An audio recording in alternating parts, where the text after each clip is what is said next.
Hello my friends, welcome to बनाव prime. ये है प्रिवेंट सीरीज का एक और एपिसोड। Now let's begin.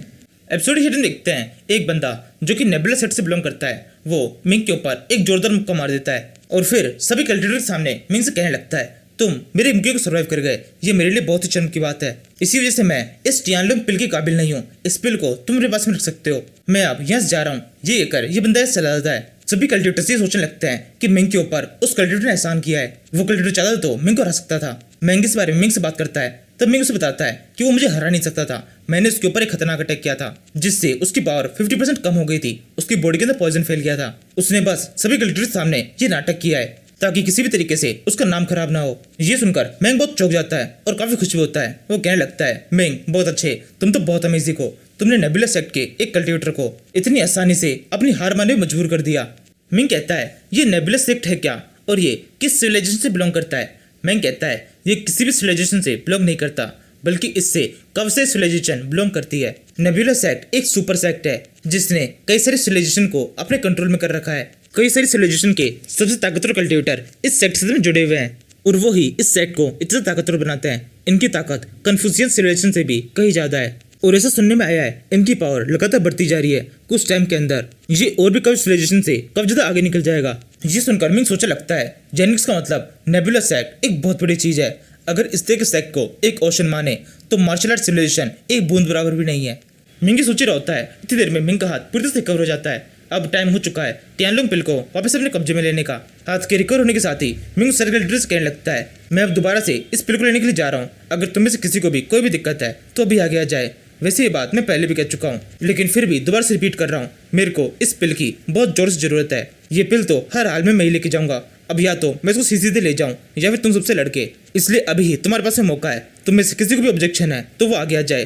तुम्हारे ऑब्जेक्शन को मैं अभी ठीक कर दूंगा। मिंग की इस धमकी को सुनकर उनमें से एक कल्टिवेटर के अंदर भी कोई भी हिम्मत नहीं आती। ये सब के सब पिछली बार की तरह ही अपनी जगह पे खड़े रहते हैं। इसी टाइम पर इमोर्टल सेक्ट के इस कल्टिवेटर के माइंड में कुछ अलग स्टोरी चल रही होती है। ये अपनी बहन सूफी से कहता है, सूफी तुम इस लड़की को जानती हो क्या? ये लड़का तुम्हें पसंद करता है?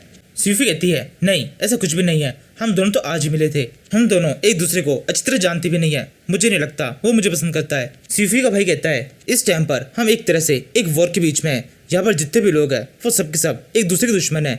इसके बावजूद भी इस लड़के ने तुम्हें बचाया, वो भी बिना किसी स्वार्थ के। यानी इसका मतलब ये लड़का तुम्हें पसंद करता है। इस लड़की को तुम में थोड़ा बहुत तो इंटरेस्ट है ही, इसलिए तुम ऐसा करो, इस लड़के के पास में जाओ, इस लड़के से थोड़ी बातें करो, इसको थोड़ा और अच्छा दोस्त बनाओ। उसके बाद में हम सही मौका देखकर इससे वो पिल छीन लेंगे और यहाँ से भाग जाएंगे। ये लड़का हमारा कुछ भी नहीं कर पाएगा। सूफी कहती है, क्या बकवास है ये? उस लड़के ने मेरी जान बचाई है, उसके साथ में मैं इस तरह कुछ भी नहीं करूंगी।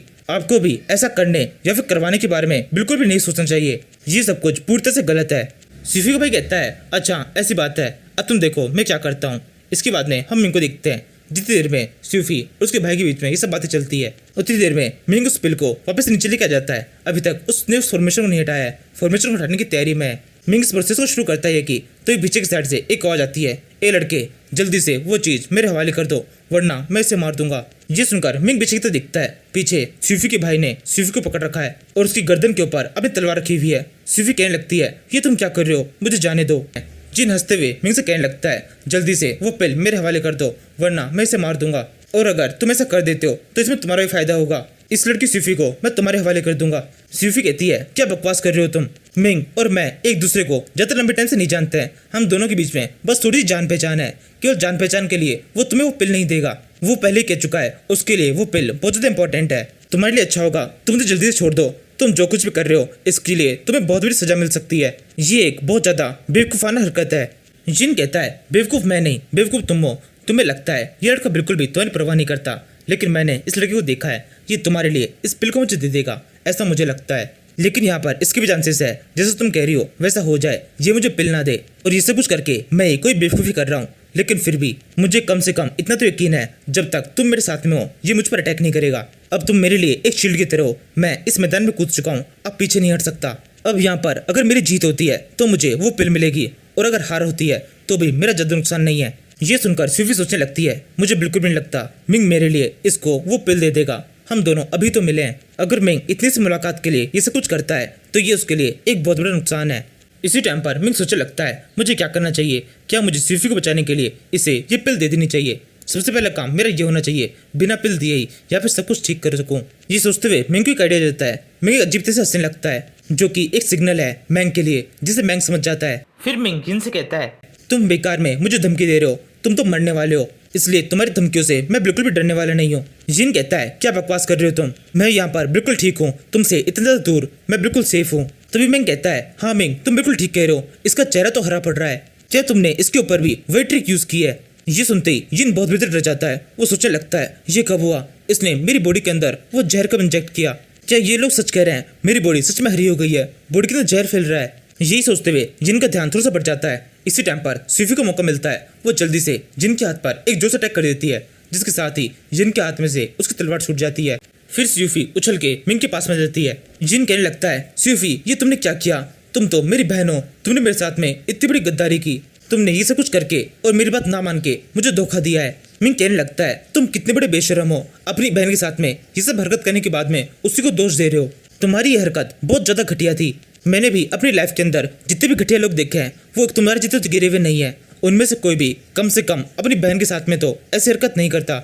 मिंग की ये बातें सुनकर जिनको थोड़ा डरने लगता है। वो सोचने लगता है ये कभी भी मुझ पर अटैक कर सकता है, मुझे जल्दी से यहाँ से भाग जाना चाहिए। ये सोचकर जिन जल्दी से उस टावर के अंदर से बाहर निकल जाता है। इसी टाइम पर बाई कल्टिवेटर्स भी मिंग को देखने लगते हैं। उनमें से कहता है इस लड़की को जहाँ का सारा ट्रेजर मिल चुका है, अब हमारा यहाँ पर कोई मतलब नहीं है, हमें भी यहाँ चले जाना चाहिए। ये सुनकर वहाँ पे बाकी जितने बंदे भी होते हैं वो सबके सब भी वहाँ जाने लगते हैं। इन सभी के यहाँ जाने के बाद में अब इस टावर के अंदर केवल 3 बंदे बचे हैं, मिंग, मैंग और सूफी। मैंग मिंग से कहता है मिंग सब कुछ कैसा रहा, मैंने शानदार नाटक किया ना। मिंग कहता है हाँ बहुत अच्छे, मुझे तुमसे यही उम्मीद थी कि मेरा जरा सा इशारा भी तुम अच्छी तरह समझ जाओगे, तुम्हारी वजह से ये सिचुएशन बिना लड़ाई सुलझ गई। चलो अब जल्दी से मेन काम करते हैं, मुझे इस पिल के आसपास के इस फॉर्मेशन को हटाना होगा। ये कहते हुए मिंग अपने काम पर लग जाता है। मैंग और सूफी कहते हैं ठीक है तुम इस काम को कर लो, हम तुम्हारे ऊपर और यहाँ के सारे एरिया पर नजर रखते हैं। जब तक तुम इस काम को कर रहे हो कोई भी तुम पर अटैक नहीं कर पाएगा, हम तुम्हें अच्छी तरह प्रोटेक्ट करेंगे।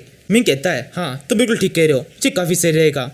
इसके बाद में मिंग अपनी प्रोसेस शुरू करता है। वो उस फॉर्मेशन के अंदर अपना हाथ घुसाने की कोशिश करता है, तभी वो फॉर्मेशन बहुत तेज जेट कर जाता है। उसके अंदर से बहुत तेज बिजली चमकती है, जिसके साथ ही मिंग का हाथ एक झटके से पीछे हट जाता है और बहुत ही बुरी तरह से कांपने लगता है। मिंग कहता है ये क्या हो रहा है, मेरे हाथ के अंदर एक बहुत ही खतरनाक झटका लगा, इस झटके के एक के इम्पैक्ट से मेरे हाथ की एक उंगली टूट गई है। बिबिंग कहती है ऐसा तो होना ही था, ये फॉर्मेशन काफी ज्यादा ताकतवर है, इसके अंदर आप ऐसे ही अपने हाथ नहीं घुसा सकते, आपको अपने हाथ से एक सिंबल बनाना होगा, उसके बाद में एक दोबारा कोशिश कीजिए। ये सुनकर मिंग वैसे ही करता है। मिंग अपने हाथ से एक सिंबल बनाता है और फिर अपने हाथ को उस फॉर्मेशन में डालने की कोशिश करता है। इस बार कोई भी दिक्कत नहीं आती, मिंग का हाथ फॉर्मेशन में एंटर कर जाता है और यहीं पर इस सीरीज का एपिसोड खत्म होता है। Now thank you for watching.